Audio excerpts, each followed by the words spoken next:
To present to you Dr. Martin Luther King, Jr.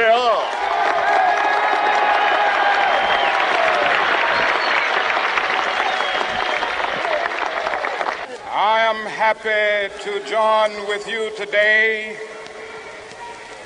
in what will go down in history as the greatest demonstration for freedom in the history of our nation.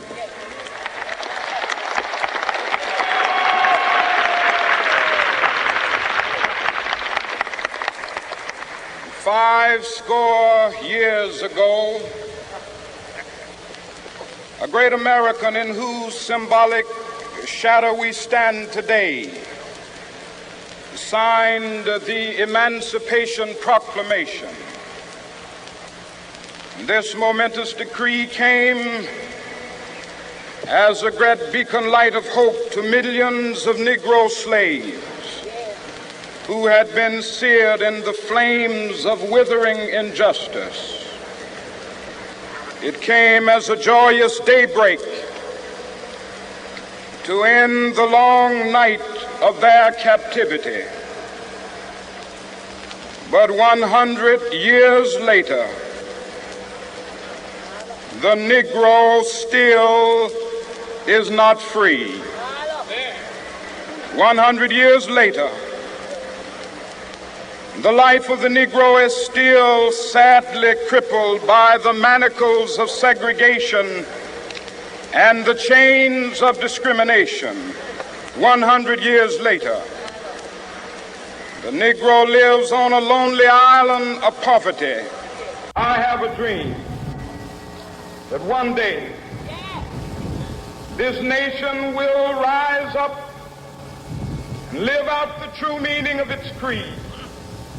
We hold these truths to be self-evident, that all men are created equal.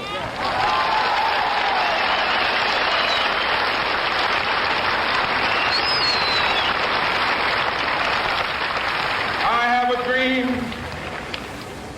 that one day on the red hills of Georgia, the sons of former slaves and the sons of former slave owners will they be able to sit down together at the table of brotherhood.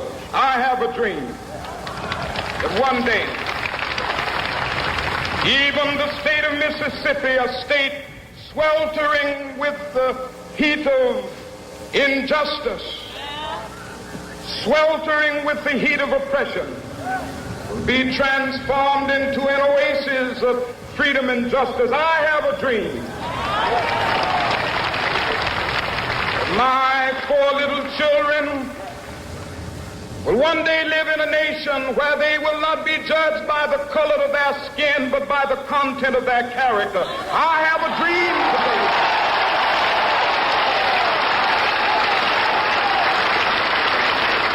I have a dream that one day, down in Alabama, with its vicious racists, with its governor having his lips dripping with the words of interposition and nullification. One day right there in Alabama, little black boys and black girls will be able to join hands with little white boys and white girls as sisters and brothers. I have a dream today.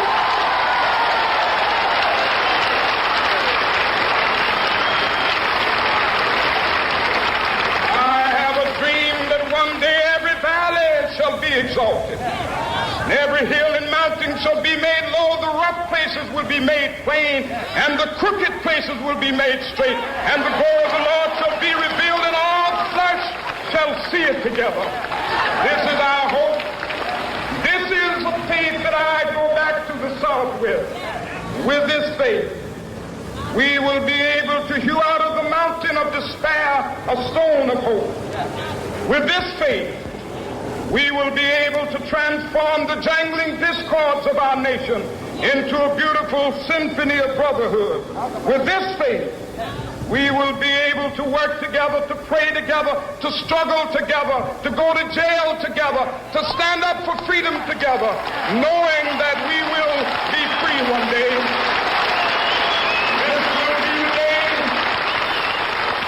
This will be the day when all of God's children will be able to sing with new meaning, my country, tears of thee.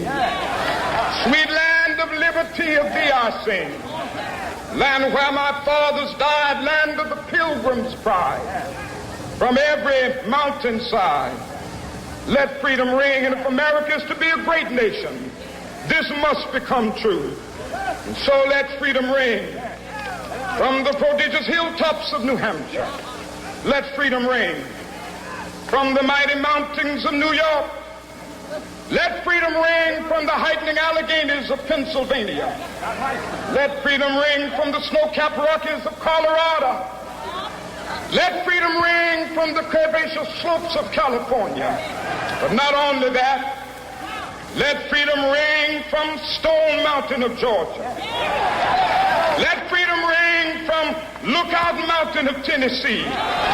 Let freedom ring from every hill and molehill of Mississippi, from every mountainside. Let freedom ring, and when it happens, when we allow freedom ring, when we let it ring from every village and every hamlet, from every state and every city, we will be able to speed up that day when all of God's children, black men and white men, Jews and Gentiles, Protestants and Catholics, will be able to join hands and sing in the words of the old Negro spiritual, free at last, thank God